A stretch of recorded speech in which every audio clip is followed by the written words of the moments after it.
And I think as the world moves from broadcast to narrowcast to now individual cast, I think this is the only sort of medium that can take you to the next level. And sure, there are infrastructure issues, there are pricing issues, there are content issues. But I think if you create the ecosystem with all the partners playing their parts, I see no reason why this business will not be the business of the future. It is becoming more and more relevant in the business of the future in places like Japan, in places like Korea, and even places like America. And it's not necessarily only about the ecosystem coming right from an infrastructure point of view.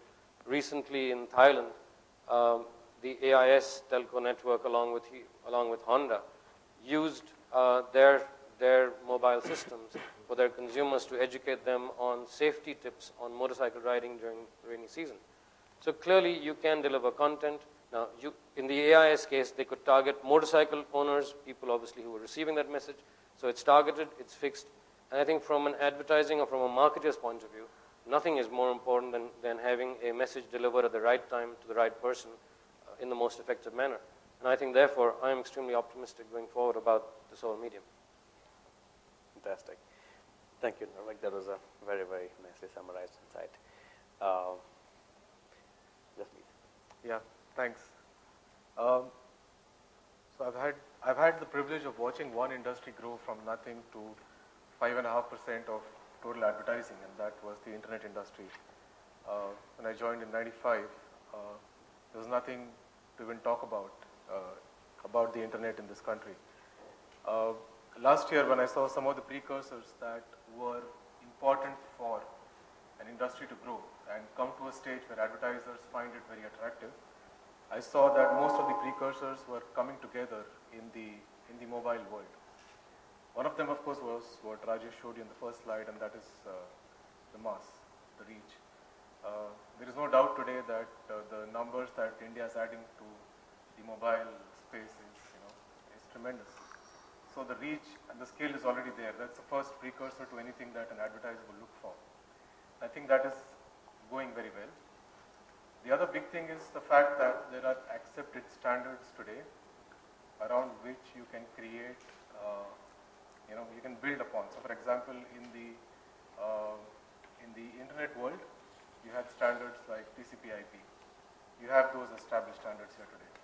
You have operating systems which are standardized. So for example, if in the PC world Windows is a standard or Apple OS is a standard, there are emerging standards around which developer communities are building, applications and content. And that's a big move forward, because without that, there is no reason for us to use the phone outside of making a call. So for example, Nokia has Symbian, Google has introduced Android, which is getting accepted across various handsets. Those are key cornerstones or building blocks upon which I think this industry will be built. The other big thing, of course, is the fact that content is being generated very, very fast. So as was pointed out earlier, we are now creating webisodes, which are produced. In fact, the ex-chairman of Disney has started a company which just creates content in 3-minute episodes. They're building a bank of produced content in that range. The other big indicator is the fact that you have user-generated content being published using a mobile. So for example, if you can take a guess, in an hour, in 1 hour, how many hours of video content is being generated on something like YouTube? Any guess? It's about equivalent to 10 hours of video content. A company like Twitter is adding 5 million users practically every 15 days. And they are creating nothing but small microblogs, which are being accessed by people across the world who have no connection with the person who is generating the content. And that is possible because there are established standards now.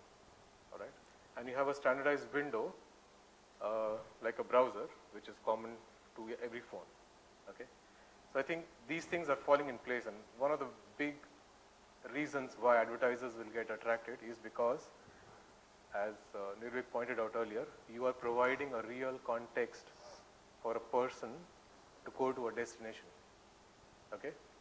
I think more importantly, the medium of the mobile has an edge over the other media because it is not a go-to medium. I don't have to go to a TV. I don't have to go to my PC.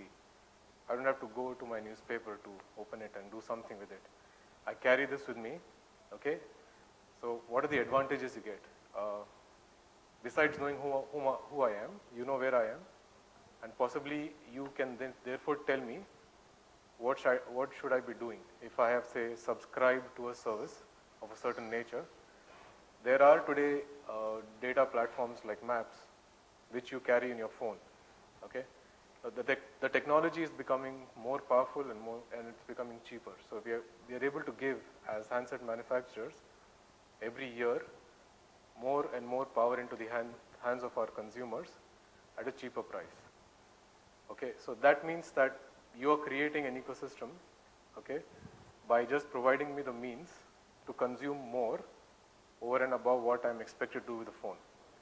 Okay, so I think these are big indicators of something that is really coming together and creating an opportunity which the advertisers will see a big value in. And that's the reason why I even switched from internet to mobile. I think this is something we should keep clearly in mind going forward. And of course, some of the bigger opportunities which have already been spoken about, micro-targeting, etc. But the biggest opportunity I see, and that's where advertising in the digital area really takes off, is when you can target what is traditionally called the long tail. And that's when even the internet, if you guys have seen the history, is where Google started making money, is when it tipped a particular scale of users and started making sense to a group of advertisers who are outside of brands.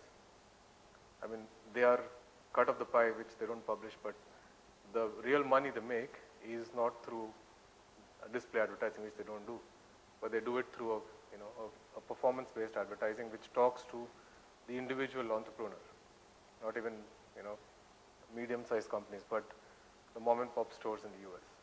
Of course, there are other things which work in that ecosystem which are different from here, but the point is that digital advertising makes real money only when you go and attack the long tail.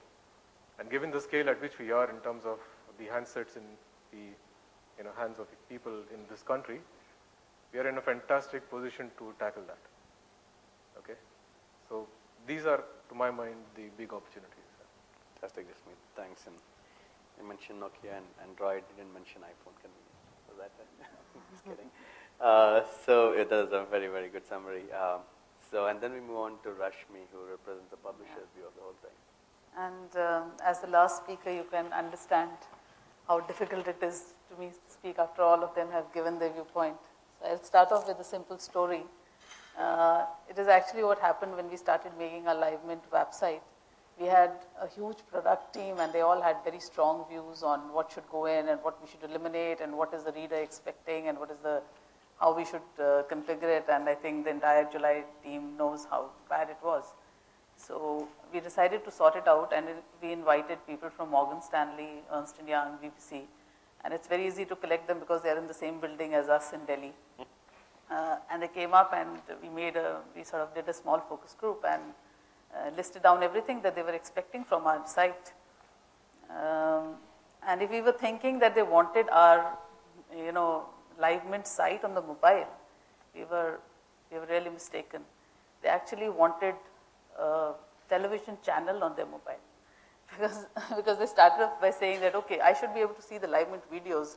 They should stream without any problem. I should be able to see all your podcasts, etc., slideshows. And by the end of it, we said that, okay, let's forget all this research and just make a simple site, which we did. And I think that, brings us to the fact that the one thing that we publishers should really be bothering about is the user interface, because the expectations out there are frightening.